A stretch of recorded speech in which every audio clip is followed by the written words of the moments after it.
Okay, here's a test for you. I got to thinking about that, the beans and how easily that went.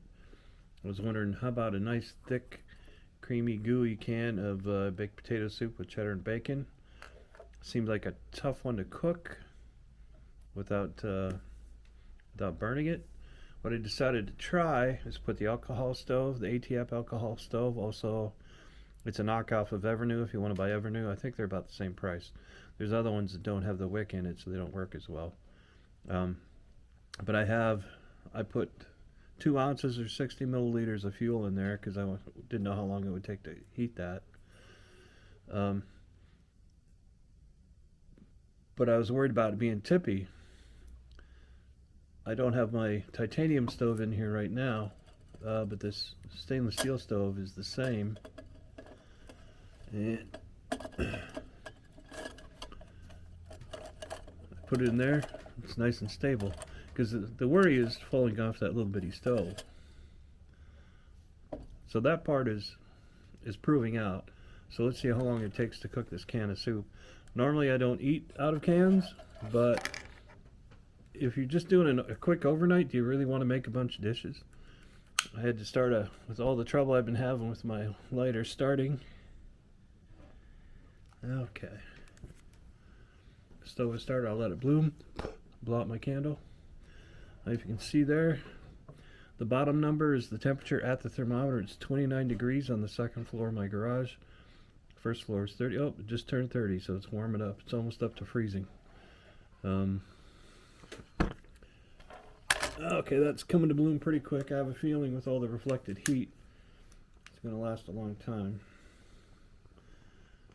The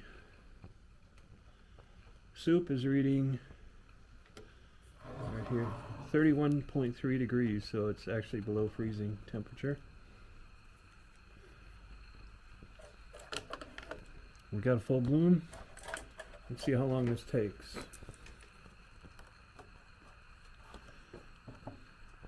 I don't know, do any of you guys use cans when you're on the road? Or do you do everything freeze dried?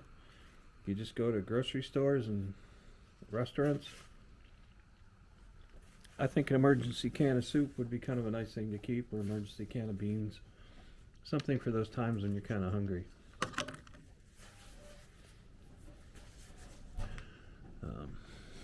Yeah, we got heat going. I promise there will be riding eventually. Right now, as you can see, it's really cold. I mean, we got about a 20 to 30 mile an hour wind outside, so there's no riding today. Still working with my camera setup. Friend and I are going to be splitting the cost on a 360 camera. That'll kind of help things out. Put my stove on this whiskey barrel top turntable.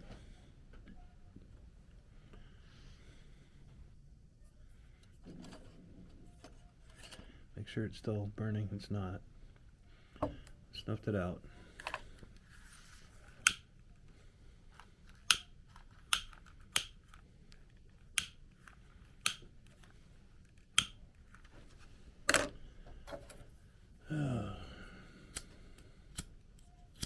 Now this lighter's not working. You ever have one of those days? Okay, there we go. Give it a little more time to prime. We'll start that over. And that's one thing. You got to make sure it's burning fully before you cover up those top burners. Learn from my mistakes. Now, this stove is a Lixada, or the wood stove is a Lixada stainless steel. As you can see, I've used it before. It works excellent as well. I just like the way of the titanium, but for moto camping, this cheaper stainless steel should be just fine. I'm going to lower this on a little more slowly this time, if I don't burn myself first. Yikes. Okay, so much for slowly. I'll lift it up a little. Oh yeah, you can hear the alcohol boiling now. And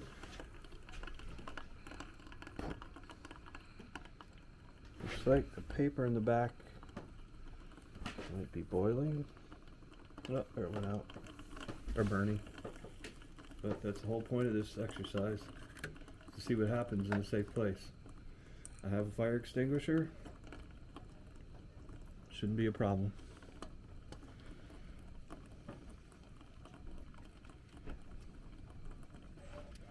Move that up just a touch. There we go.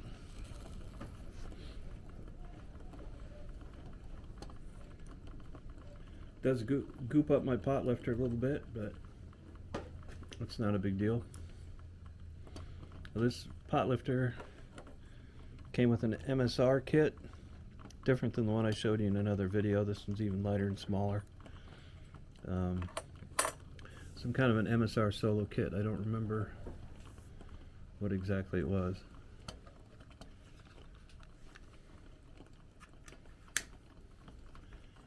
Interesting.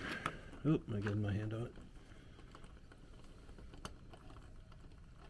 The thermometer over there says 31. I had my hand on it, but it was reading 43 at the time, so it takes a while for this one to activate, but I don't know what the true temperature in here is then. Maybe I have a faulty thermometer.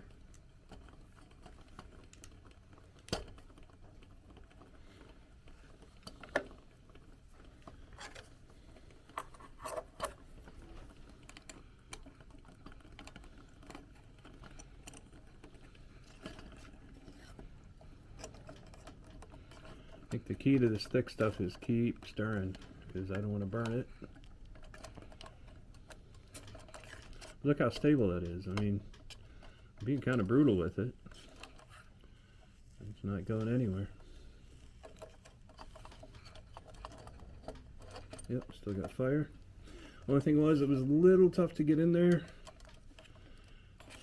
But if looks like the sides are bowed in a little bit, if you gave it a little bow outward, you'd be fine.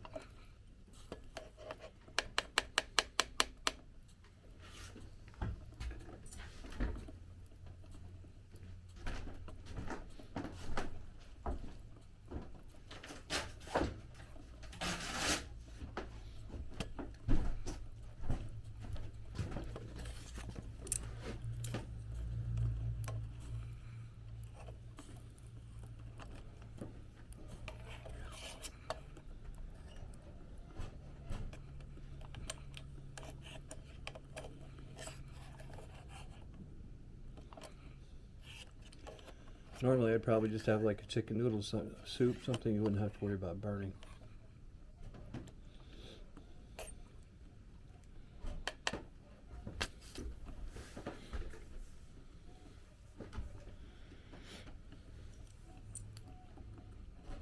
Now I haven't tried this on the full flame yet, but I figure it's going to get too hot if I do that.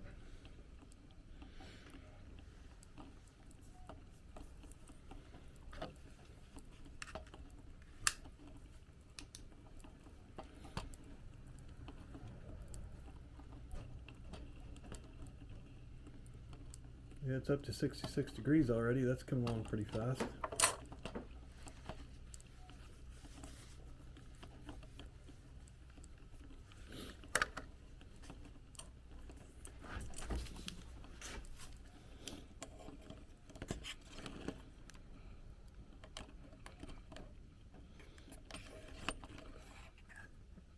Smell a little burned paper. I don't really see any though.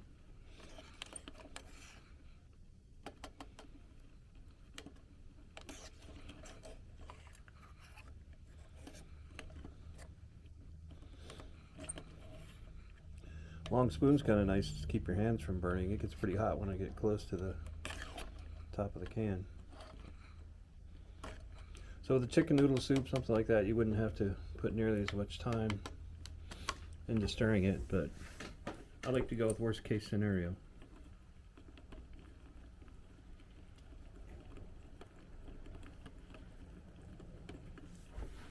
Although I think the beans were the worst case scenario, but it's a much bigger can. I'm not going to eat a can of beans that big.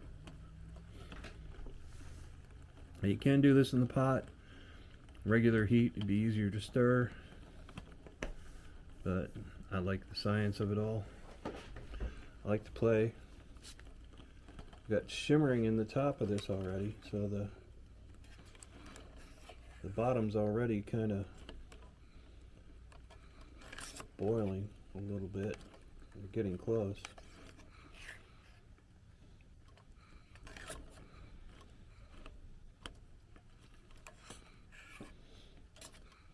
I don't even know if I like this soup yet.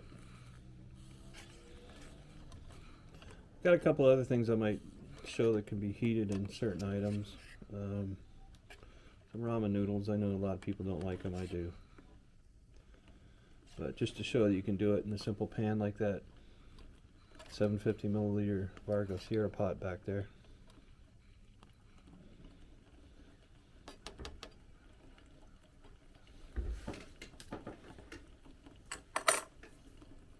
I like having the turntable though. Makes things easier. It raises it up, lowers the camera. And it's up to 32 degrees upstairs here, so the pot is being close to the pot. It's already heating that up a little bit, or to the burner. Maybe the fact there's lights on, I don't know.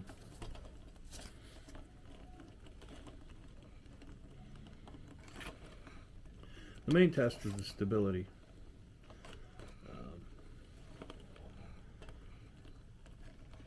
Which doesn't really matter if you're using a regular cook pot. You can just keep the high temp and keep stirring. You know, it makes it easier. This is a bit of a hassle, but the fact is, when this is done, I can just throw that can away.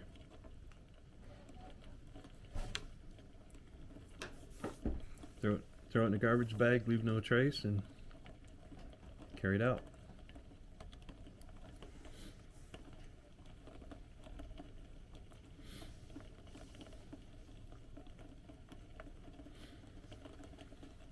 Yeah, the top of it's bouncing a little bit. Let's see if I can get you up there.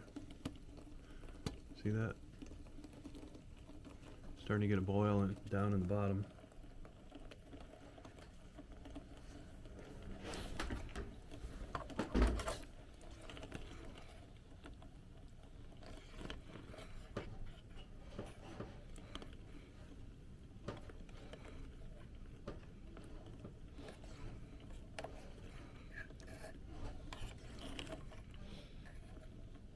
And for anybody who's watched more than once, thanks for your patience. You know, it's that whole 10,000 hour thing.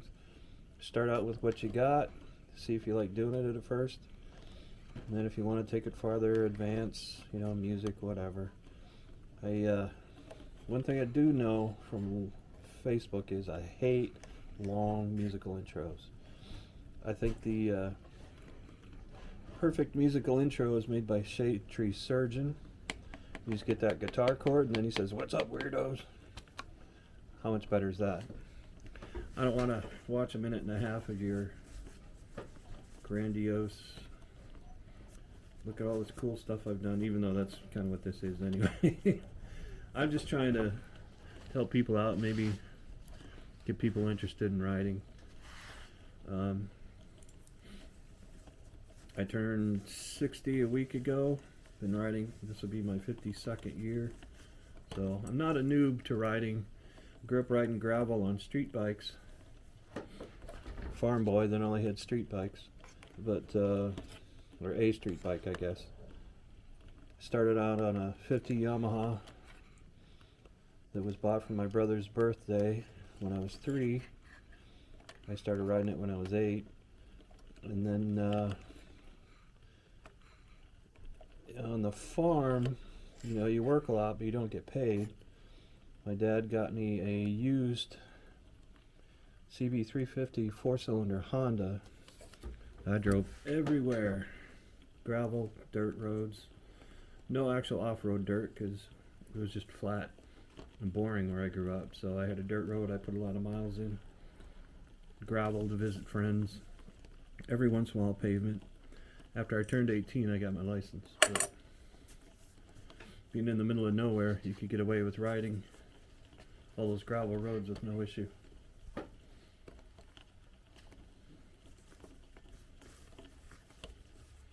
actually on my Instagram page, Scooter Trash 363, I posted a link with all of my motorcycles. I think I forgot to put my KLR in, which is the last one besides my 390 and my Stratoliner. I have a 2006 Yamaha Stratoliner I bought new, 1900cc V-twin. It's great, but getting older, getting harder to hold up at the corners. You know, it's a 750-pound bike, pushing 800 maybe with stuff on it.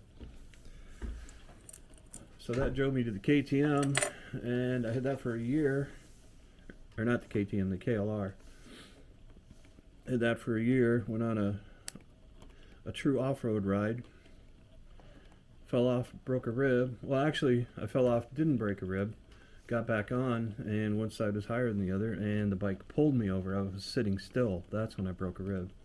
When I flew off of it, kind of, I rolled and didn't get hurt. Well, it hurt, but no injuries. But that's when I decided, you know, the KLR is just too big for me. Weight, or top heavy, really not big. I mean, like I say, I've got a 750-pound V-twin. I'll try to remember to put pictures in this video. But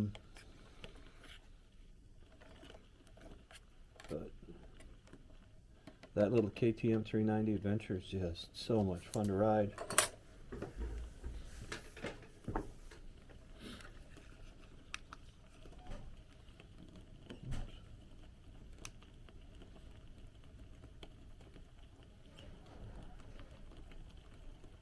$139 degrees, 140, it's safe to eat. Well, it's soup, it would be safe to eat cold, but food safety wise, 140 degrees is safe. I used to work in a restaurant, assistant manager for a while, so I've been around food safety. So there you go, I'll figure out the time, I'll put it on the board. But if you're looking for a safe way to cook soup on an alcohol stove, this works. You can, like I say, put the pot on top, leave it in here. It's up to you. You're going to have a bigger gap to work with, but it works. There's no reason you couldn't do this. I think the stainless steel stove is like under $20. You know, the titanium one I think was $35. The titanium burner was, I can get the two together for around $50, $60 maybe, if you're going titanium and titanium. But pretty cheap, durable. You can use wood or alcohol. You know, you're still not supposed to. Well, normally it blows out, but not in there, it doesn't. And I have, looks like I have a whole ounce of fuel left, so probably could have done it on just the amount of alcohol it takes to boil 2 cups of water, which is about an ounce. I've got another pot I can throw on here maybe.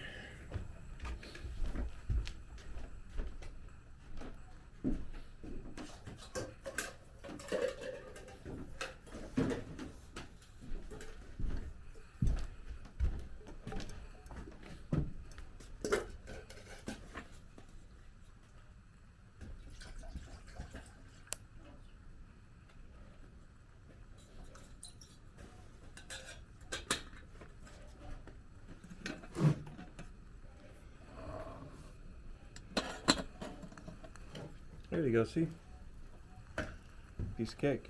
If you just boil water, the GSI Catalyst is really a quite nice, oh, what's burning? Oh, the plastic on the cable. This GSI Catalyst kit is nice. It comes with a bowl and like a flat cup that nests together inside of there. Comes with GSI's crappy spoon, but it's really pretty nice. It does under a liter of water. If you put a whole liter of water in there, when it boils, it'll come out the spout. But they also make it in stainless steel if you want to use it over a wood fire. But in this case, if you're using under a wood fire stove, anodized aluminum is fine. So I hope you learned something. I did. Again, I don't plan on it being a cooking show or well, I'll do some cooking. I'm not afraid of showing what you can do on these little stoves. But the main thing is I'm just learning while it's cold. Hopefully I'll get some writing in pretty soon, get some video done. I've got a GoPro besides this camera, and I'll have a half ownership of a 360-degree camera. So we'll get some, hopefully some good writing shots this summer. Thanks for watching. Quick update. You see where the burning was on the can here? That's where you see the scorch, and around the ring. Just a tiny little bit of scorching. Now I don't know if that affected the flavor of the food because it sucked. It was bad. I didn't like it. It might have been a little bit of scorch in the flavor, but you go with like a chicken noodle soup, a beef and noodle, something liquid, not creamy, you're not going to have any trouble. Just a nice way to quick heat up something without making a big mess.